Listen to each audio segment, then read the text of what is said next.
বড় হুজুর, মেজো হুজুর, ছোট হুজুর, business class, economic class, platinum class, হ্যাঁ, promo class, first class, second class, third class, last class আছে না নাই?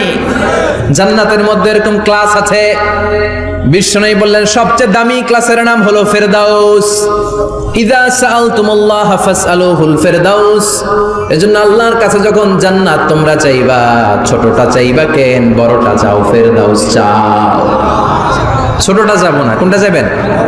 ইযা সাআলতুমুল্লাহ আল জান্নাতা ফাসআলুহু আল ফেরদাউস। আল্লাহর কাছে যখন জান্নাত চাবা, ছোটটা চেও না, বড়টা চাও। 8টা স্টেজ আছে জান্নাতে। এক একজনের আমল অনুযায়ী এই জান্নাতে ঢুকবে। কেউ ঢুকবে জান্নাতুল মাওয়াতে, কেউ জান্নাতুল নাঈমে, কেউ জান্নাতুল আদানের ভেতরে, কেউ দারুল কারার, দারুল খুলদ, দারুল মাকাম, ইল্লিগুন, এগুলোতে ঢুকবে। আমরা সবাই যেন জান্নাতুল ফেরদাউসের অধিবাসী হতে পারি।